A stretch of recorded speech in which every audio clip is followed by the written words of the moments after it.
The stars burned cold in the darkness of space. Commander Vectar stood on the bridge of his flagship, watching the view screen with satisfaction. Another colony. Another victory. The Kalesh Dominion had never known defeat, and today would be no different.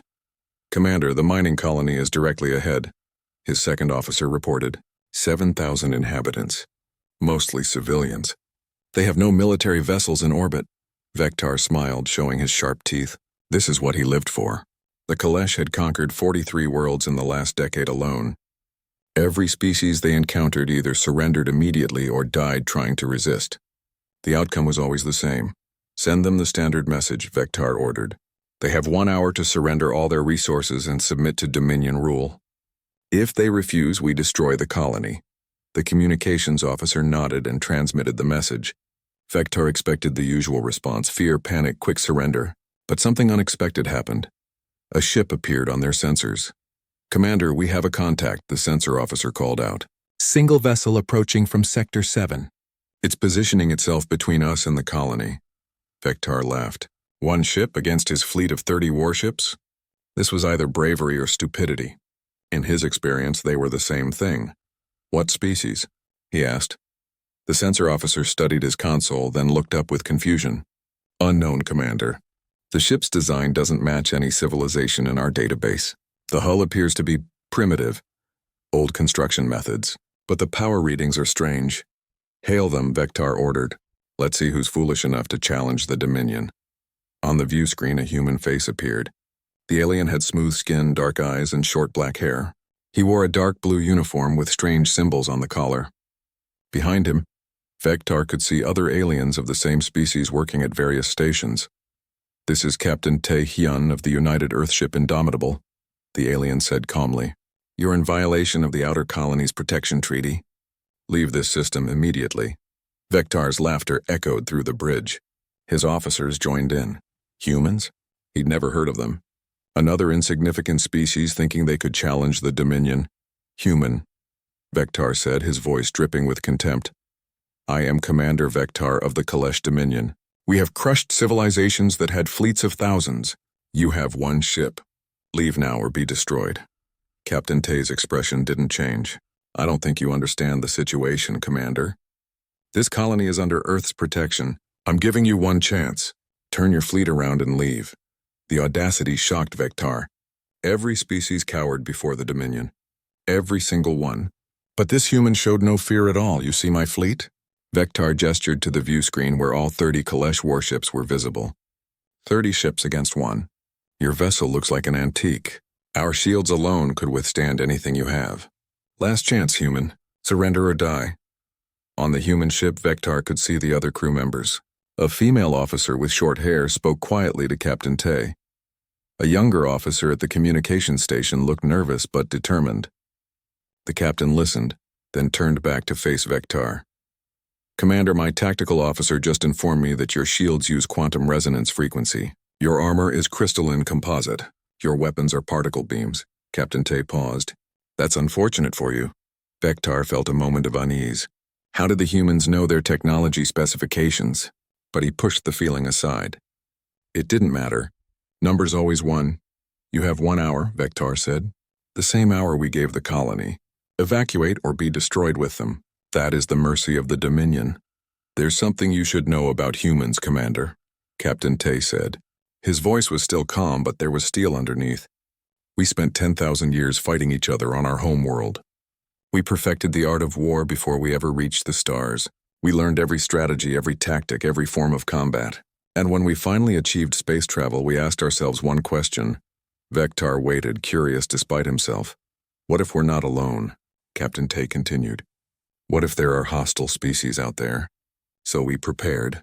We built our ships not for exploration but for war. We developed weapons that could crack planets. We trained every crew member for combat. And we waited."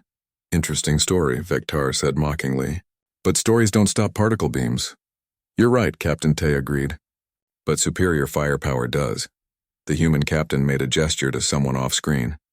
"Commander Sora, power up all weapon systems. Wing Leader Chan, launch all fighters. Dr. Hana, bring the main reactor to full combat capacity." On the view screen, Vectar saw the human crew moving with practiced efficiency. The female officer's hands flew across her console. The bridge lights shifted to red, and then something impossible happened. The human ship's power readings spiked. Vectar's sensor officer gasped in shock. "Commander, their power output just increased by 400%. That's not possible with their reactor size." "All ships prepare to fire," Vectar ordered, his confidence shaken. "Target their engines and—" "Commander Vectar," Captain Tay interrupted. "You came here expecting an easy victory. You thought this colony would surrender like all the others. You believed your dominion was unstoppable." He leaned forward. "You were wrong about all of it. Fire!" Vectar screamed. 30 Kalesh warships unleashed their particle beams simultaneously. The space between the fleets lit up with deadly energy. Vectar watched with satisfaction as the beams struck the human ship. But the Indomitable didn't explode. It didn't even slow down. The human shields flared brilliant blue, absorbing every hit. And then the human ship returned fire. What happened next would be recorded in history books across the galaxy. The Indomitable's weapons activated with terrifying precision. Railguns fired projectiles at 5% of light speed. Plasma lances cut through space like burning swords. Missiles accelerated with impossible agility. Their artificial intelligence already calculating every possible evasion maneuver from the Kalesh fleet. The first Kalesh cruiser exploded before Vectar could even process what was happening. Then the second. Then the third. Shields down on vessels 4 through 8. His tactical officer screamed. "We're reading hull breaches across the fleet.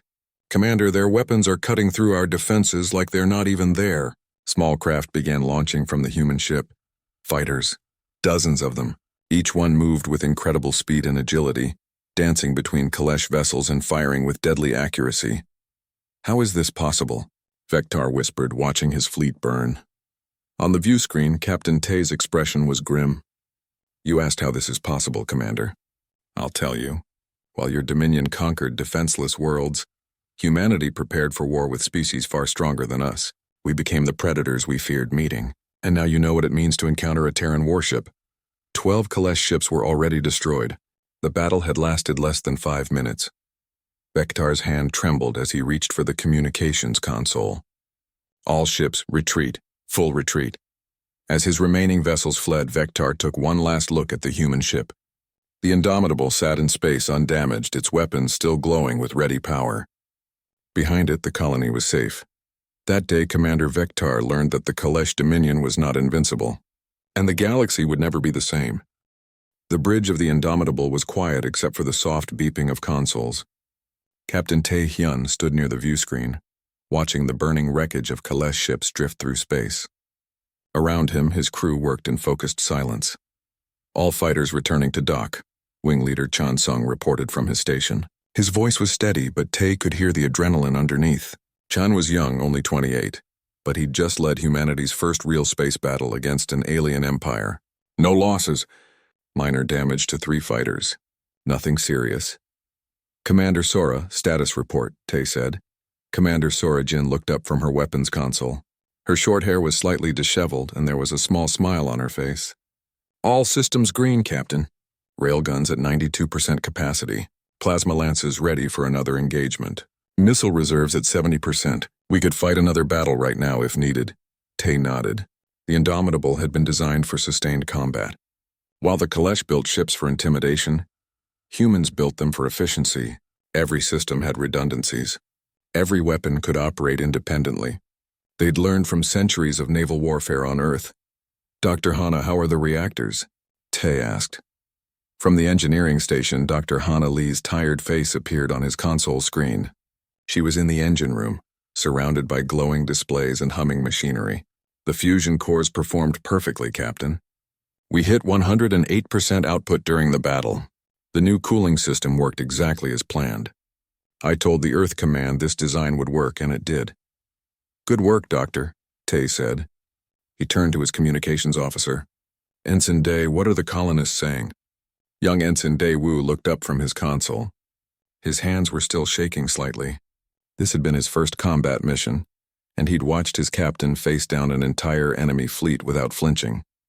"Sir, the colony administrator is requesting permission to speak with you. They want to thank us. Also, they're asking if we need any assistance with repairs or supplies." "Tell them we're fine," Tay said. "But ask if they need help." The Kalesh might have damaged infrastructure before we arrived. As Dai sent the message, Lieutenant Rena Kang approached the captain. She was the tactical officer, and she'd been monitoring Kalesh communications during the entire battle. Her expression was serious. "Captain, we have a problem," Rena said quietly. "I recorded all Kalesh transmissions during their retreat. They sent detailed reports about our weapons, our tactics, and our ship capabilities back to their main fleet. By now the entire Dominion knows about us." Tay considered this. He'd expected it. "How long before they respond?" "Unknown, sir. But their military doctrine suggests they don't tolerate defeat. They'll either come back with overwhelming force or pretend this never happened." "They'll come back," Tay said with certainty. "Their entire empire is built on fear and reputation. If word spreads that a single human ship defeated their fleet, every species they've conquered will start questioning their power." Rena nodded. "That's what I thought too. Sir, I recommend we send a full report to Earth Command immediately. They need to prepare for a larger conflict." "Already done," Tay said. "I sent the battle logs the moment the Kalesh retreated. Admiral Hyun should have them by now." On Earth's moon inside the massive Luna Station Command Center, High Admiral Hyun Rock was watching those logs for the third time. Around him, dozens of officers studied holographic displays showing the battle from every angle. "Replay the railgun sequence again," Hyun ordered. The hologram showed the Indomitable's railguns firing in perfect synchronization. Each projectile moved at incredible speed, punching through Kalesh shields like they were paper. The impacts were devastating. "Their shields couldn't adapt fast enough," one of the analysts said. "The projectiles were moving too fast. By the time their shield generators registered the threat, the rounds had already passed through." Hyun smiled grimly. Humanity had developed railgun technology specifically for this scenario. They'd theorized that most alien civilizations would use energy shields. Energy could be deflected or absorbed. But solid matter moving at relativistic speeds? That was much harder to stop. "What about their response time?" Hyun asked. Another analyst pulled up data. The Kalesh fleet took approximately 4 seconds to begin firing after Captain Tay's warning. Their coordination was poor. They all fired simultaneously instead of in sequence. It suggests they rely on overwhelming power rather than tactical precision. "They're used to easy victories," Hyun said. "They've never faced real opposition." He turned to his communications officer. "Send a priority message to all Earth military installations. Upgrade readiness level to Condition 2. I want every ship ready for deployment within 24 hours. "Sir, that's 200 warships," the officer said. "Are we preparing for war?" "We're preparing for the Kalesh response," Hyun corrected. Captain Tay did his job perfectly. He protected the colony and demonstrated our capabilities. Now the Dominion has to decide what to do about us. Either they leave us alone or they try to destroy us. We need to be ready for option 2. Back on the Indomitable, the crew was securing the ship and running system diagnostics. In the fighter bay, Wing Leader Chan walked among his pilots, checking each one personally. They'd performed flawlessly during the battle, but he knew the real test was yet to come. "Wing Leader, you should see this," one of his pilots called out. She was standing near her fighter, pointing at the hull. There were scorch marks from near misses, but the armor had held. "The Kalesh weapons barely scratched the paint," she said with amazement. "Our fighters are tougher than their cruisers," Chan smiled. "That's because we designed them that way. Earth's engineers assumed we'd be outgunned and outnumbered. So they made our ships small, fast, and nearly indestructible. Quality over quantity." In the engine room, Dr. Hana was running final checks on the fusion reactors. The battle had pushed them harder than any test scenario, and they'd performed beyond expectations. She made notes on her tablet, already planning improvements. "Dr. Hana, incoming message from Earth Command," her assistant said. "They want your complete engineering logs from the battle." "Send them everything," Hana said. "Every measurement, every reading, every system fluctuation. They'll want to analyze it before the next engagement." "You think there'll be a next engagement?" Hana looked at him seriously. "I know there will. We just humiliated the Kalesh Dominion. They've built their entire empire on being the strongest force in the galaxy. Now everyone knows they're not. They'll come back, and when they do, they'll bring everything they have." On the bridge, Captain Tay received a private communication from Admiral Hyun. The old admiral's face filled his screen, and Tay could see the pride in his eyes. "Captain Tay, you've done well," Hyun said. "The Indomitable performed exactly as hoped. Your crew is exceptional." "Thank you, Admiral." "What are our orders?" "Stay on station for now. Protect that colony. But Captain, Hyun paused. The Kalesh won't accept this defeat. Our intelligence suggests they have thousands of ships. If they decide to come for us, it won't be a small fleet. Understood, sir. Do we have reinforcements available? I'm sending the entire 5th Fleet to your sector. 15 ships, including 2 heavy carriers. They'll arrive in 3 days. Until then, you're on your own. After the communication ended, Tay walked to the view screen and looked out at the stars. His crew had fought brilliantly today. They'd proven that humanity could stand against alien aggression. But he knew the truth. This wasn't a victory. This was just the beginning. Lieutenant Rena approached him again. Captain, I've been analyzing the battle data. The Kalesh tactics were crude, but their numbers were significant. If they come back with 100 ships instead of 30, then we'll fight 100 ships, Tay said simply. That's what we trained for. That's what the Indomitable was built for. He turned to face his crew. Every officer on the bridge looked at him with confidence. They'd faced their first test and passed. Whatever came next, they would face it together. All stations maintain combat readiness, Tay ordered. I want 3-hour watch rotations. Sensors at maximum range. If the Kalesh come back, I want to know the moment they enter this system. Yes, sir. The bridge crew responded in unison. As the Indomitable held position near the colony, its crew knew they'd made history today. They were the first humans to defeat an alien empire in battle. The first to show the galaxy that Earth would not be conquered. The first to prove that humanity belonged among the stars. But they also knew this was only the first chapter. The real story was just beginning. The video played on screens across thousands of worlds. It showed a single human warship facing a Kalesh fleet. Then it showed that fleet being destroyed in minutes. Within hours, every civilization in the known galaxy had seen it. On the Altheri homeworld, Counselor Thren watched the footage for the 7th time. His species had been at peace for 3,000 years. They'd never seen combat like this. The precision, the power, the complete domination. It was terrifying and fascinating at the same time. This changes everything, his aide whispered beside him. Thren nodded slowly. The Kalesh Dominion had controlled 7 star systems through fear. They'd conquered dozens of species. The Interstellar Council, which represented 6 peaceful civilizations, had watched helplessly as the Dominion expanded. They had no military. They'd evolved past war, but the humans hadn't. Summon the council, Thren ordered. Emergency session. All members must attend. Within the Kalesh Dominion, panic spread through the military command. Commander Vectar had been stripped of his rank and imprisoned. The Grand Admiral himself watched the battle footage, his claws gripping his command chair. How many ships did the human have? He demanded. 1, Grand Admiral, his intelligence officer said nervously. 1 ship. 30 of ours. The Grand Admiral's roar echoed through the chamber. Then we send 300. 1,000. We will crush this human world and make an example of them. But the intelligence officer had more to report. Grand Admiral, we've intercepted communications from our client species. They're talking about rebellion. The Torvin system is refusing to send their tribute.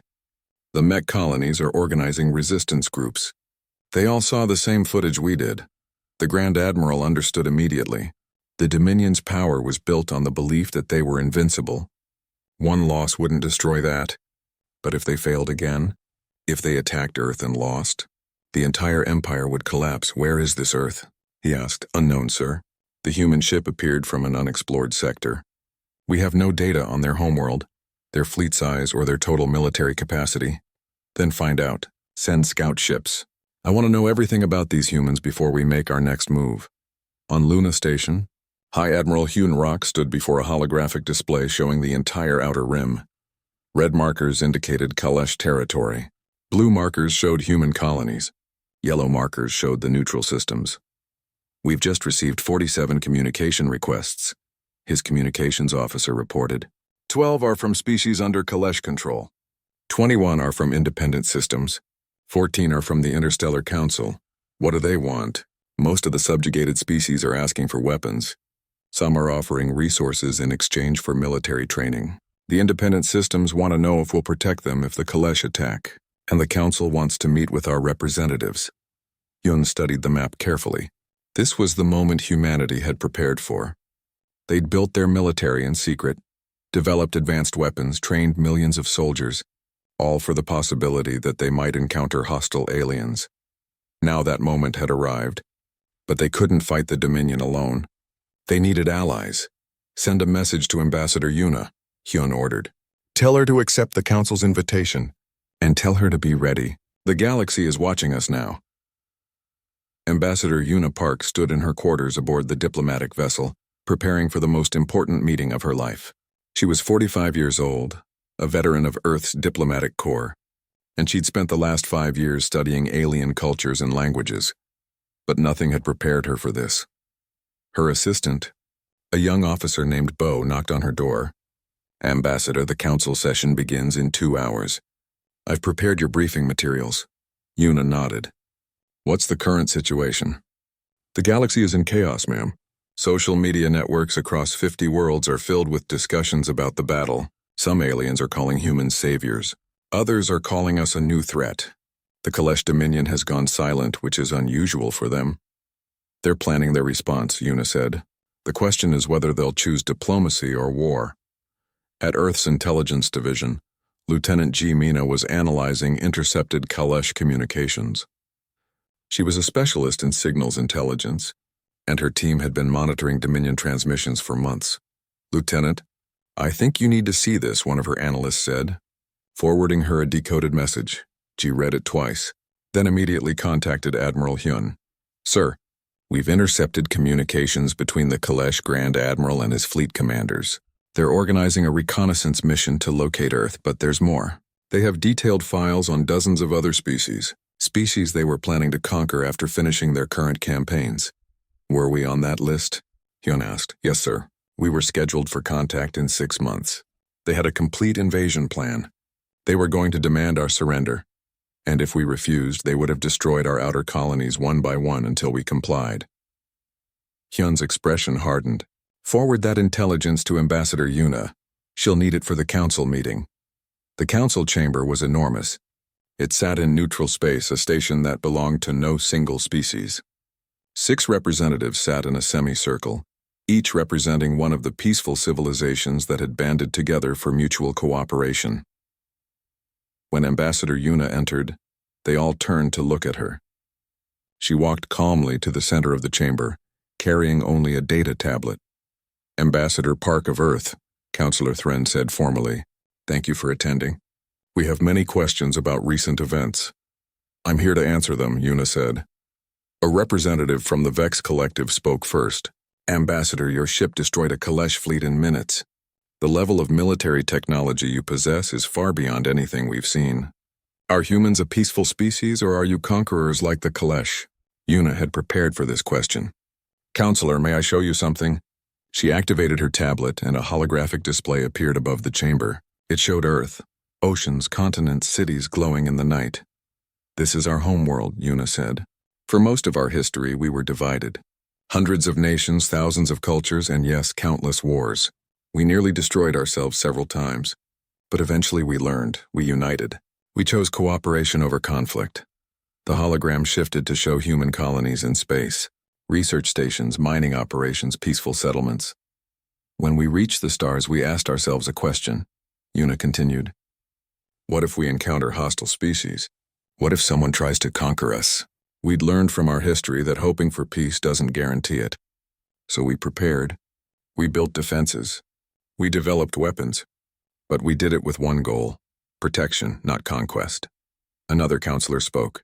But you have the power to conquer. What stops you? The same thing that stopped us from destroying ourselves, Yuna said simply. Wisdom. We know what war costs. We know the price of violence.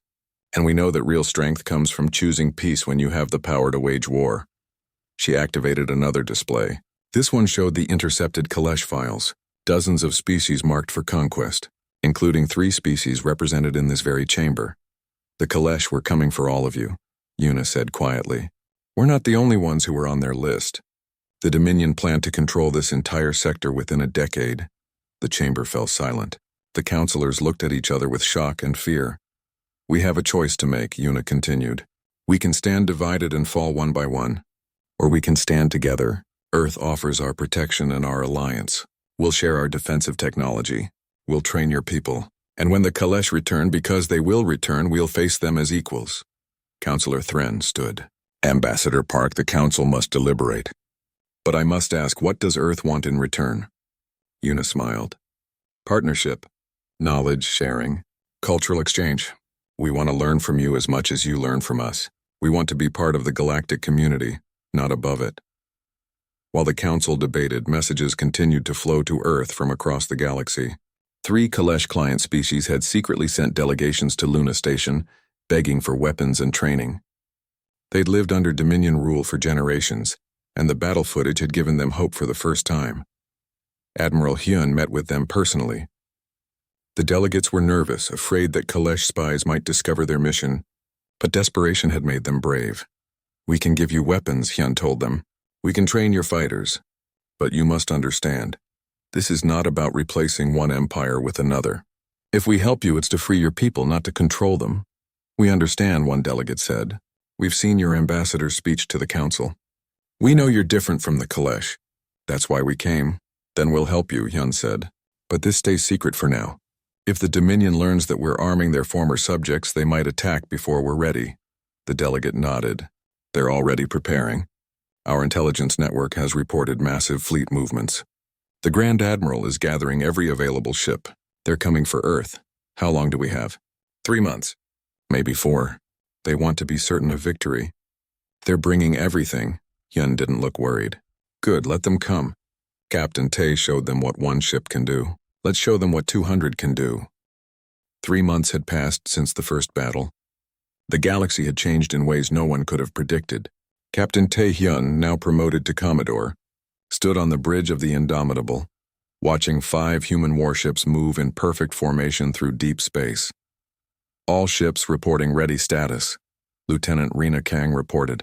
She'd been promoted too, now serving as his second in command. The strike group is prepared for the operation. Tae studied the tactical display. His mission was simple but dangerous. Disrupt Kalesh supply lines and communication relays deep in enemy territory. While the main fleet prepared to defend Earth, his group would make sure the Dominion couldn't coordinate its forces effectively. Take us to stealth mode, Tae ordered. The 5 ships seemed to disappear. Their hulls absorbed sensor waves instead of reflecting them. Their engines ran cold. To any Kalesh scanner, this area of space would appear empty. On Earth, in a secure facility beneath Geneva, Specialist Yoon Nari sat surrounded by holographic screens. She was 26 years old, a genius in cyber warfare, and she was about to launch humanity's digital assault on the Kalesh Dominion. Systems ready, she told her team. We've mapped their entire communication network. Once Commodore Tae destroys the relay stations, we'll have a 30-minute window to inject our code into their military network. What will the code do? Her supervisor asked. Yoon smiled. Everything. It will corrupt their targeting systems. It will display false fleet positions. It will broadcast our propaganda directly to Kalesh civilians. And best of all, it will be nearly impossible to remove without shutting down their entire network. And if they shut down their network, then they can't coordinate their fleet. Either way, we win. In the Torvin system, 3 worlds that had been under Kalesh control for 50 years, Agent Hai Rin moved through the shadows. She wore local clothing and spoke the native language perfectly. She'd been undercover for 2 months, organizing a resistance movement. Tonight was the night they would strike. Is everyone in position? She asked quietly into her communicator. Northern cell ready, came a response. Southern cell ready. Eastern cell ready. Hai checked her weapon one last time. Earth had sent supplies through secret channels. Plasma rifles, body armor, explosive charges, everything the resistance needed. Remember, she told her team, we hit the garrison, the communication center, and the governor's palace simultaneously. We're not trying to hold territory. We're sending a message. The Kalesh don't control this world anymore. Across Kalesh territory, 5 other agents like Hai were leading similar operations. Rebellions were sparking on a dozen worlds. The Dominion's grip was weakening. Back in deep space, Commodore Tae's strike group approached their first target. A massive relay station hung in the void, transmitting messages across 3 star systems. It was heavily defended. 10 Kalesh patrol ships orbited it constantly. Wing Leader Chan, you're up, Tae said. Chan Sung, now commanding all fighter operations for the strike group, launched with his squadron. 20 fighters streaked toward the relay station, moving faster than Kalesh sensors could track. Remember the pattern, Chan reminded his pilots. Hit and fade. Don't engage in prolonged combat. We're ghosts. The fighters opened fire, their weapons tearing into the Kalesh patrol ships before they could even raise shields. 3 ships exploded immediately. The others tried to return fire but hit nothing. The human fighters were already gone. Then the Indomitable dropped stealth mode and fired a single missile. It struck the relay station's power core. The explosion lit up the darkness like a small sun. Target destroyed, Rena reported. Moving to the next objective. The strike group vanished again, leaving burning wreckage and confused Kalesh survivors behind. At Kalesh military headquarters, chaos reigned. Reports flooded in from across the Dominion. Relay stations destroyed, supply convoys ambushed, rebellions on 7 worlds. Their communication network was failing. How is this possible? The Grand Admiral roared. We have thousands of ships. Find these human vessels and destroy them. But finding them was impossible. The human strike groups moved like shadows, hitting targets and disappearing before reinforcements could arrive. And every attack weakened the Dominion's ability to respond. On the Torvan homeworld, Agent High and her resistance fighters successfully destroyed their targets. The Kalesh garrison was in ruins. The communication center was offline, and the governor had fled in panic. We did it, one of the resistance fighters said in amazement. We actually did it. This is just the beginning, High said. Now we hold this city until Earth's forces arrive. In orbit above the planet, 3 human destroyers dropped out of faster-than-light travel. Among them was a ship commanded by Captain Rena's sister, Captain Mina Kang. This is Captain Mina Kang of the UES Liberator. She broadcast to the planet below. Torvan system, your oppressors are gone. Earth stands with you. Any Kalesh forces that remain have one choice, surrender or be destroyed. The remaining Kalesh ships tried to flee. None of them made it. Across the galaxy, similar scenes played out. General Kang Sung led ground forces in liberating 3 colony worlds. His soldiers fought alongside alien resistance fighters, teaching them tactics and strategy. They didn't conquer. They liberated. This is what we trained for, General Kang told his troops. We're not here to rule these people. We're here to free them, show them that humans can be trusted. Back on Earth, Specialist Yoon activated her cyber attack. As Kalesh communication network struggled to recover from the physical attacks, her code slipped into their systems like a virus. Within hours, Kalesh commanders were receiving false reports. Their screens showed human fleets where none existed. They ordered ships to defend bases that weren't under attack, while real human forces struck undefended targets. It's working, Yoon reported to Admiral Hyun. Their entire military coordination is breaking down. They're fighting shadows. Hyun watched the tactical display with satisfaction. Red markers indicating Kalesh forces were scattered and confused. Blue markers showing human forces were precisely positioned. How long until their main fleet reaches Earth? Hyun asked. 2 weeks, sir. They're still gathering ships from across the Dominion. Current estimate is 8,000 vessels. 8,000. It was an enormous number. Even with all their preparations, humanity would be outnumbered 40-1. Then we have 2 weeks to make sure they arrive weak and disorganized, Hyun said. Order all strike groups to increase operations. I want the Kalesh so confused they don't know which way is up. Commodore Tay received those orders while his group was destroying their 4th relay station. Each success made the Kalesh weaker. Each attack gave hope to subjugated species. Sir, we're receiving a transmission from one of the freed colonies, Ensign Day reported. They're thanking us. They want to send ships to help defend Earth. Tay smiled. Tell them we appreciate the offer. But their job is to rebuild and stay free. Our job is to make sure the Kalesh never threaten them again. On the bridge, the crew worked with practiced efficiency. They'd fought a dozen skirmishes in 3 months. They'd perfected their tactics. And they'd proven that humans could outfight, outthink, and outmaneuver an empire that had dominated the galaxy for decades. Commodore, I'm detecting Kalesh scout ships, Rena reported. They're trying to track us. Let them, Tay said. Lead them toward Sector 7, Rena smiled. She knew what was in Sector 7. 3 more human strike groups waiting in ambush. The Kalesh scouts followed the Indomitable's energy trail, thinking they'd finally cornered the elusive human ships. Instead, they jumped into a trap. 15 human warships appeared from all directions, weapons already firing. The scouts were destroyed before they could send a warning. That's the 5th scout group this week, Wing Leader Chan noted. They're getting desperate. Good, Tay said. Desperate enemies make mistakes. As the weeks passed, the Kalesh Dominion found itself fighting a war unlike any they'd experienced. They couldn't predict human movements. They couldn't secure their supply lines. They couldn't stop the rebellions. And they couldn't find Earth's location despite sending dozens of scout missions. Their massive fleet was still gathering, but it was arriving piece by piece instead of as a coordinated force. Ships that should have taken 1 month to reach the staging point were taking 2 months because supply lines were cut. Crews that should have been well-trained were rushed and unprepared because training facilities had been destroyed. In the council chamber, Ambassador Yuna stood before the 6 representatives again. This time, 12 more species had sent observers. Everyone wanted to know what would happen when the Kalesh fleet finally reached Earth. "The Dominion is coming with everything they have," Yuna said calmly. "They cannot allow their defeat to stand. But we're not facing them alone. 5 independent systems have offered military support. The resistance movements have drawn away thousands of Kalesh ships. And most importantly, you've all shown that the galaxy is ready for change." "What if you lose?" one counselor asked. "What if the Kalesh fleet destroys Earth?" "Then you continue the fight," Yuna said simply. "We've given you the tools. We've shown you it's possible to resist. If we fall, the idea doesn't fall with us." The Kalesh Armada emerged from faster-than-light travel at the edge of the Sol system. 8,000 warships, the largest fleet the Dominion had ever assembled. On the flagship, the Grand Admiral watched the viewscreen with grim satisfaction. "There," he said, pointing at the blue and green planet in the distance. "Earth. Today we crush the humans and restore the Dominion's honor." But his tactical officer was studying the sensor readings with growing concern. "Grand Admiral, I'm detecting unusual readings throughout the system.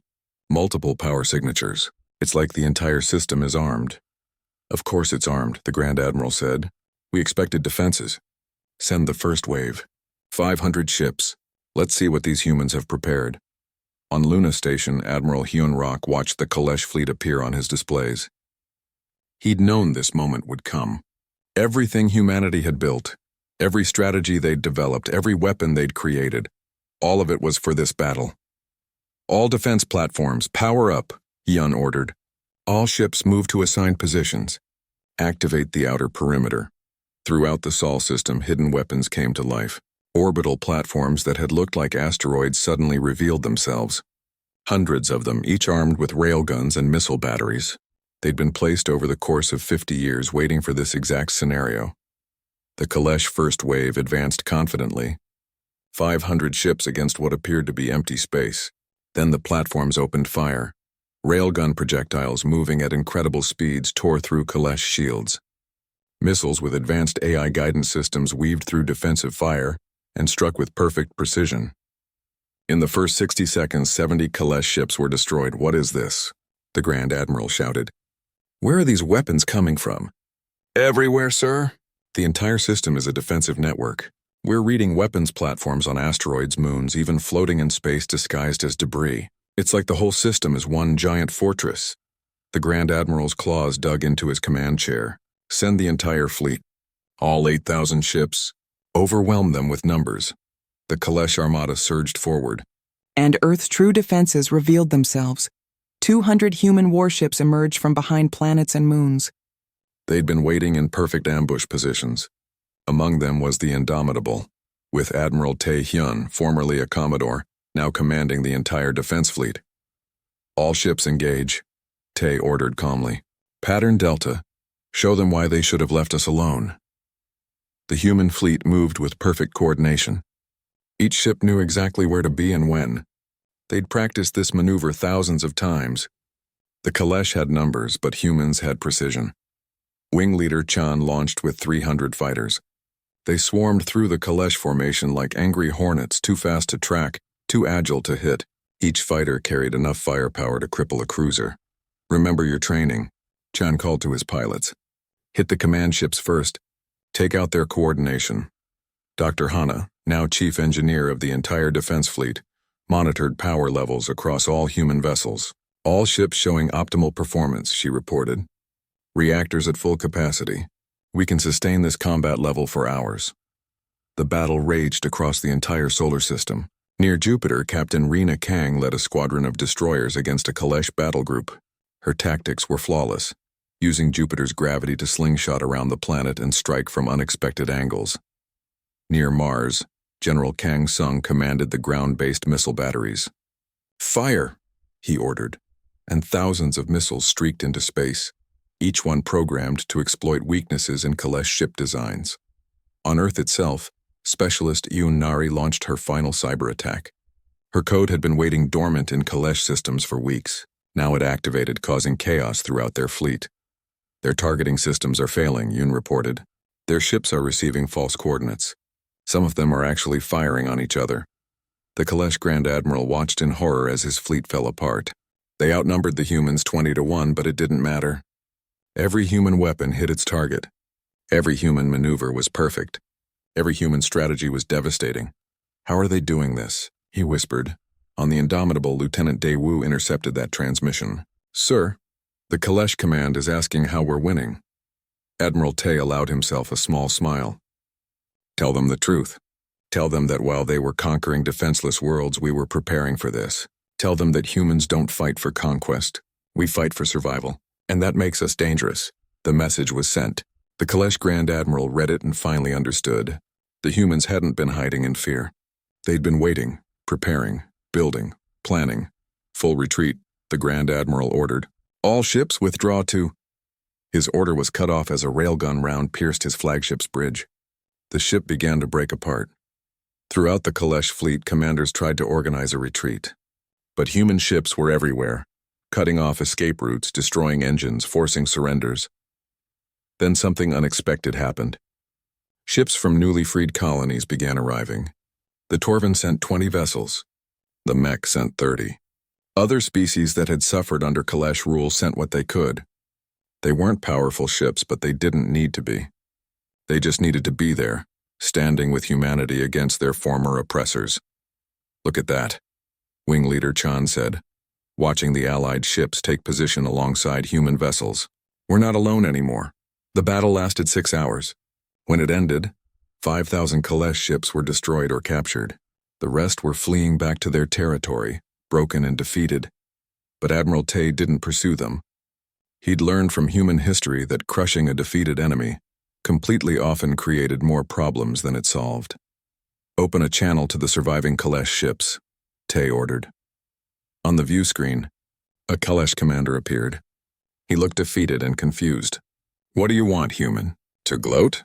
"No," Tay said. "I want to offer terms. Your Grand Admiral is dead. Your fleet is destroyed. Your empire is crumbling as rebellion spread across your territory. You can continue fighting and lose everything, or you can accept peace." "Peace?" The Kalesh commander laughed bitterly. "You defeated us. You should destroy us." "That's not how we do things," Tay said. "We didn't fight this war to become conquerors. We fought to protect ourselves and free the species you oppressed. So here are my terms. The Dominion releases all conquered worlds. All slave species are freed. You withdraw your forces to your original 3 systems. In return, we won't invade your territory. We won't seek revenge. We'll offer trade and diplomacy instead of war." The Kalesh commander stared in disbelief. "You would let us survive? After everything we've done?" "Yes," Tay said. "Because peace is better than endless war. Because mercy is stronger than revenge. And because we believe even former enemies can become future friends." The commander was silent for a long moment. Then he nodded slowly. "I accept your terms. I cannot speak for all Kalesh, but I will carry your message. Perhaps we have much to learn from humans." As the surviving Kalesh ships limped away, the human fleet regrouped near Earth.